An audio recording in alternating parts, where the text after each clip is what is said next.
Wow! Excited na ako sa Boracay. Excited. Dapat nga ako, hindi na sumama eh. Nandun. Saka huwag ka na magreklamo. Buti ka, nilibre ka ng ticket eh. Eh, ginawa niyo naman akong chaperon. Teka. Anong chaperon? Mali. Mali naman ang tinig mo. Sabi niya gusto niya ng chicharon. Akala ko chaperon eh. Eh, sa mag-shota lang yun eh, di ba? Oo naman. Sa shota lang yun. Alam ang gamitin sa atin. Hindi naman tayo pwede mag-shota. Iyoko nun, ha? Sa bagay. Tama, di ba? Kainis! Dito ka gusto mo para makita mo yung view? Ayoko sa bintana, nasusuka ako. Saan? Sa gimmick mo. Uy! Uy! Ano ba yun? Ano nangyari? Ayun! Ano ba yun? Ay, nako. Bakit? Ano ba nangyari? Tatakbo ko lang muna ito sa mekaniko. Mukhang nagka-depresya eh. Tatakbo ka lang ganon? Kama na, malilate kami. Sasakay kami ng eroplano eh. Madali lang ito, babalik ko kayo agad. Mahirap na kung siraan tayo sa gitna ng daan. Alis na ako. Ka muna! Sasama na tayo. Oo na, ito na. O sige, hintayin ka namin dito ha.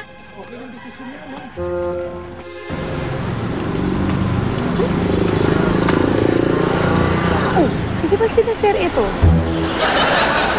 Si Tadong? Oh, akala ko ba pupunta kayo sa Cora? Ano nangyari sa inyo? Overnight lang? Anong Boracay? Hindi nga namin nakita yung eroplano sasakyan namin eh. Ibinaba na lang kami sa Nepa Q-Mart.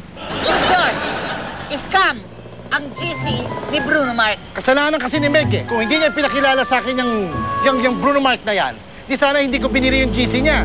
JB, huwag naman natin sisihin si Meg. Hindi naman niya kasalanan yun eh. O sige, hindi na. Halika na. Pasok na tayo. Sarado ko na, sir eh. Papasok na kayo sa Pasok loob. tayo Sige na, ulit. pasok. JB, wag mong sisisihin si Meg sa mga nangyari sa atin. Kahit siya man ay naloko din noong Bruno Mars na yon. Palibasa nagtiwala rin siya sa tao. There's only one to blame for all of this. It's you, Sir JB. Ako? Ako nang naloko? Ako pang may kasalanan? Yes, you decided to buy that package tour. 10,000, 2 days and 3 nights for 3?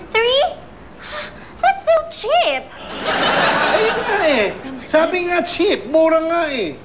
You know, Sir JB, in business, the more you look for the cheaper ones, lalo kang napamahal. Worse, naloko ka pa. Lesson learned, cheap nga, palpak naman. O Shasha, tama na yan. Ang importante, sa susunod, alam na natin yung gagawin natin. Hindi porkit gwapo, yung i-offer niya, maganda o tama. Dapat kilalanin muna natin mabuti ang tao bago tayo pumayag sa mga offer na yan. At huwag kayo nagpapaniwala sa mga FB na yan, ha? Hey guys! What's the promotion all about? Are you ready for the good news? Oh yeah, what's that? I have 2 nights and 3 days for Bohol! Tamang-tama para sa atin yun! Ay! I love that! Wait a minute! I'll make batok-batok here! Really?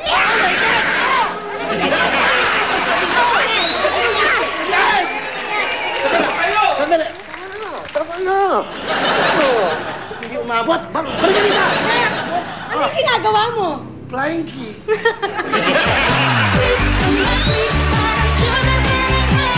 Royal